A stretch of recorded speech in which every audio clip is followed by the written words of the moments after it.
So, just in the nick of time for Christmas, despite some weird border issues, damn you Brexit, my MacBook Pro with Apple's brand spanking new M1 chip arrived in the post. Now that the dust has settled, is it worth the hype? And more importantly to you, is it worth the money?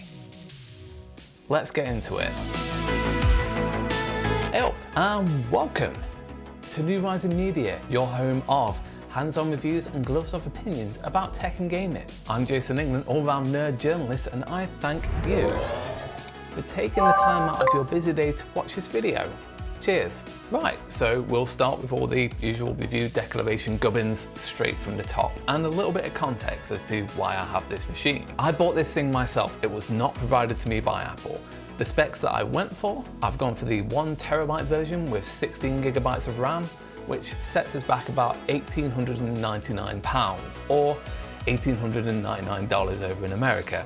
Damn you VAT. And I've been using this pretty intensely every day over the past month for video editing, photo editing, my general day-to-day, and just relaxing and finding some entertainment. Now, this is not going to be a speeds and feeds kind of review. I'm not going to have all kinds of bar graphs appear all over the screen comparing this to different laptops in the same class as this. There are many more YouTubers out there who do an amazing job of that, and I will recommend them all in the links in the description below. But what you will see, however, is a review based on real world use. This is my machine that I hope to use over the next few years. As I talked about in my unboxing video of the M1 MacBook Pro, which you can see the link of just up there in the corner, I upgraded from an early 2015 13-inch MacBook Pro that came with an Intel Core i7, 16 gigs of RAM, and a 128GB SSD. I've broken this review down in a similar way to what you see on my PS5 review. And if you haven't seen the PS5 review, click on the link up there, and good luck getting one. Ready? Good. Then let's crack on with the hardware of this thing. You see, on the face of it, this shares the identical chassis to what we've seen on MacBook Pros dating back to 2017. Now, to anybody who's bought a MacBook in the past 3 years, that is just downright lazy, especially for what should be the first of a new era of Mac. But to me, coming from a 2015 MacBook Pro, this is smaller, thinner, and lighter. So I'm ultimately appreciative of that. It just depends how much you care about getting a new design. But speaking of design, the biggest detriment to this is happening around here. It's the use of just 2 Thunderbolt 4 ports. Now, I've come from a MacBook that had 2 USB-A, Thunderbolt, HDMI out, and an SD card reader. It had everything that a Creative Pro needed, all along the sides. But over the years, for some reason, Apple has been really unwilling to take plugs. So now the MacBook Pro 13 has less holes than your mom, meaning you have to dive into the wide world of USB-C hubs, which has been an absolute minefield to find something that does 4K HDMI at 60 Hz, that has all the ports that you want, and for what? Something that sticks out of the side of your laptop like an aluminium growth that you really should go get checked out by a doctor. Plus, and most critical of this, it's another unnecessary cost that really hikes the bill further on what is already an expensive machine. This is the Hyperdrive, and it cost me 90 quid. So all in all, it's a good look at, albeit an old design and an absolute piss take when it comes to ports. Open it up and you get the 13.3-inch Retina display, up to 500 nits of brightness, and a wide P3 color gamut, which looks great in most lighting conditions, but the glass is an absolute fingerprint magnet, and it does create some reflection issues when you're using it in direct sunlight. But you're already used to that from glass screens, so just move away from the sun if you're using it in direct sunlight. And of course, you have the gargantuan trackpad, which I absolutely love, and the Magic Keyboard. There is a problem though. The keys have great travel and everything, but there is this thing called a touch bar instead of the function keys. Now, if you're watching this video, chances are you already know what the touch bar is, and you already know many people's very sour opinions about it. I'm very much in two camps about it. In some apps, it's great. In my work in social media marketing, the easy access to emojis is quite convenient for me. And in the likes of Final Cut Pro, I've just started getting used to all of the controls within it, and some of it is actually quite convenient. Whereas for other stuff like getting Spotlight or shrinking all of the app windows to like select them. Instead of it just being a function key that you tap, it then becomes a 2-tap affair, slowing everything down. I would have liked Apple to provide you with the option of having a MacBook Pro with function keys. It used to have one in the past, so I don't know why they've got rid of it now. So that's the design in a nutshell, but what about performance and usability? Does it pack quite as much horsepower under the bonnet as Apple bragged in its incredibly vague specs in the presentation before? And does that translate into a good user experience? The M1 is an ARM-based system on a chip that comprises of 8 CPU cores split into 4 high performance and 4 power efficiency ones, an 8-core GPU, and a 16-core neural engine. This, translated into layman's terms, leads to a faster, smarter, a more power efficient chip. And with the architecture of this chip sharing plenty in common with the likes of what you'll see in an iPhone or an iPad, the similarities in loading time and instantaneous use are apparent from the start. Waking up the M1 MacBook Pro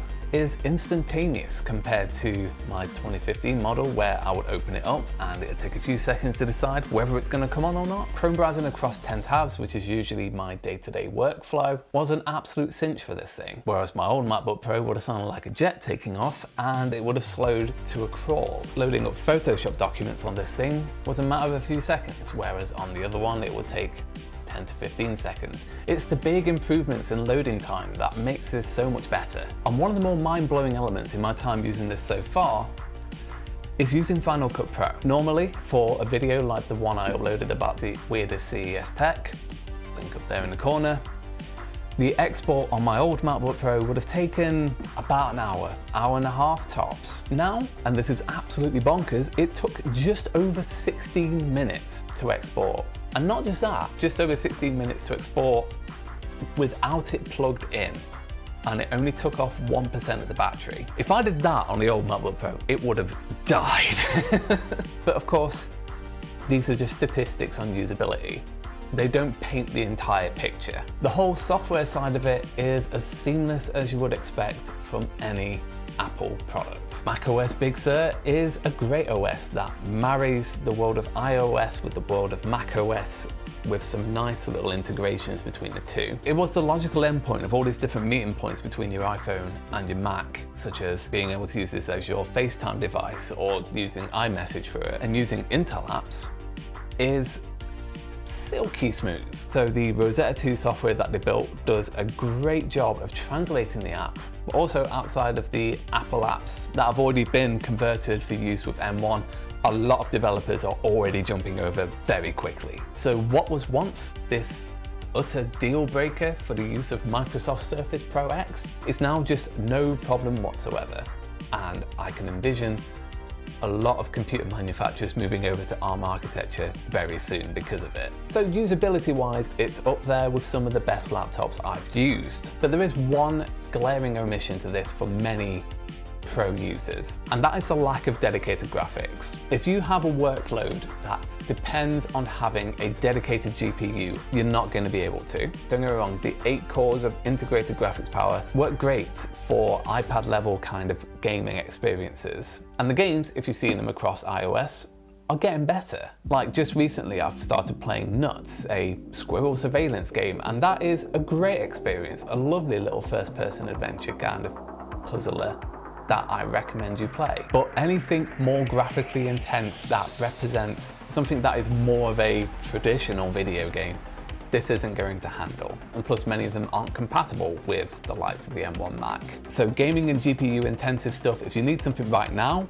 I would recommend sticking with the MacBook Pro 16 or waiting to see what's coming along the line. But if your workload doesn't need a GTX attached to it, then this will still do you good. Next up, let's talk about the feather in this laptop's cap. The absolutely insane battery life. So bonkers, in fact, that it needs its own segment. Now, given the relatively lower temperature and power draw of an M1 chip compared to Intel architecture and AMD architecture, and with the implementation of a cooling system and a fan in this one, this runs at full power, whether it's on the charger or not.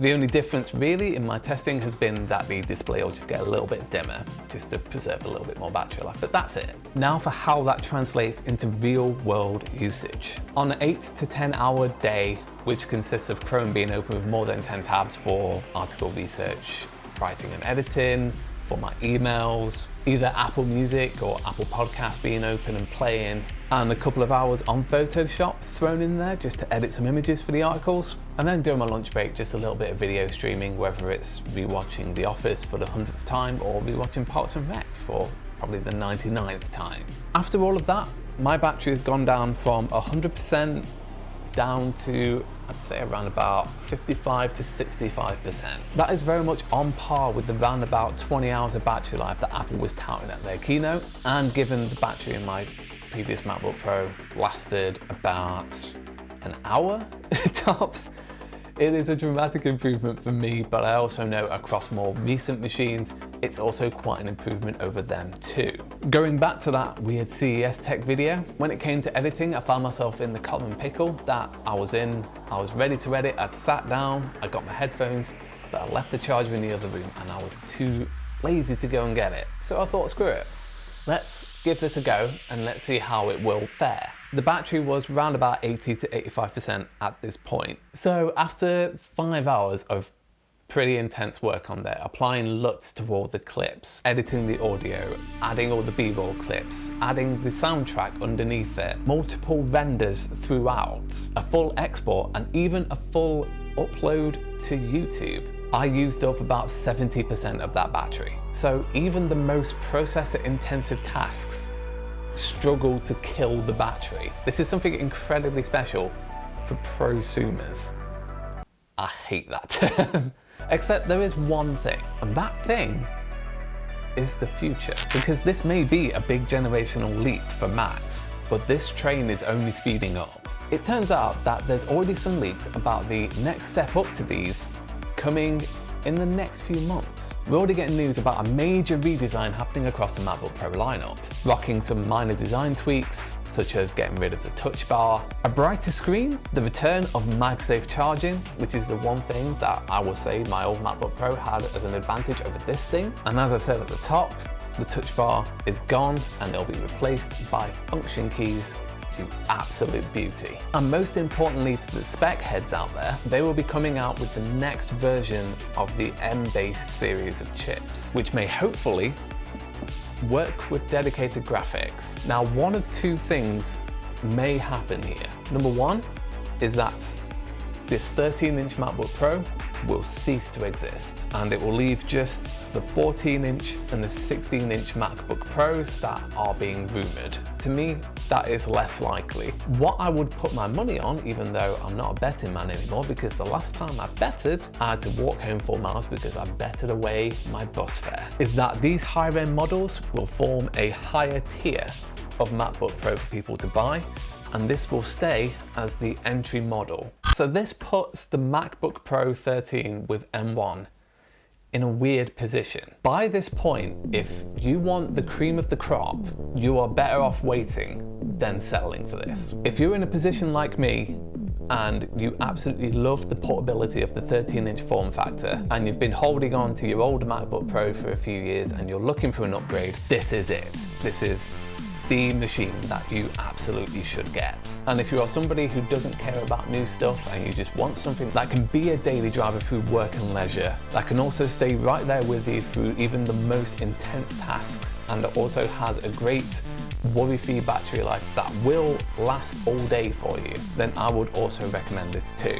This has been a great machine that has all the seamlessness that you would expect from an Apple computer, from the intuitiveness of macOS Big Sur, down to the sheer speed of it, meaning that previous barriers like loading screens and stuff just get out of the way and let me work, slapping on a chilled out playlist on Apple Music while typing out a story. Is that possible on Windows machines?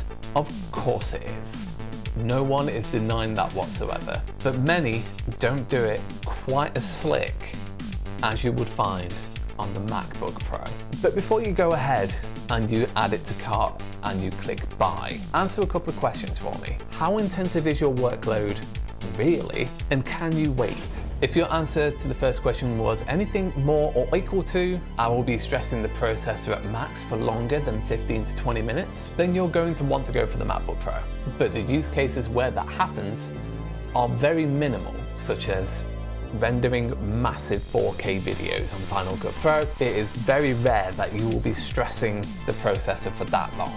And in that situation where you would only be stressing it for less than that, I would recommend the Air. Because up until this generation, the MacBook Air is a computer that I would see and I would like, but I wouldn't consciously recommend because it would just be not powerful enough for what I want it to do. But with M1, this essentially has the same sense of power. In fact, give or take a core in the processor, it essentially has the same guts as what you find in the Pro, minus an active cooling system. So if I was to do that same CPU intensive export of that video, after about 15 minutes or so, it would really start to slow down because of thermal throttling. So if you don't really do anything that pro, then save yourself the cash. But don't let my scrutiny of that take away from the fact that the M1 MacBook Pro is a great machine and you will not be disappointed if you buy it. Underneath the dated design, you've got a great screen, great speakers, a lightning fast experience, and something that will do you good. But if you can wait, I recommend you do so just to see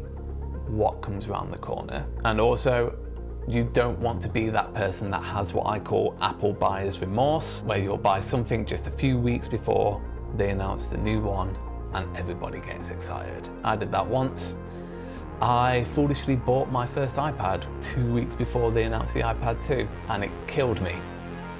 And I don't want that for you. But anyway, that is going to do it for this video. Thank you so very much for watching. What do you think? Are you going to grab an M1 MacBook Pro? Are you very interested in the next M series MacBook Pros coming out in the next few months?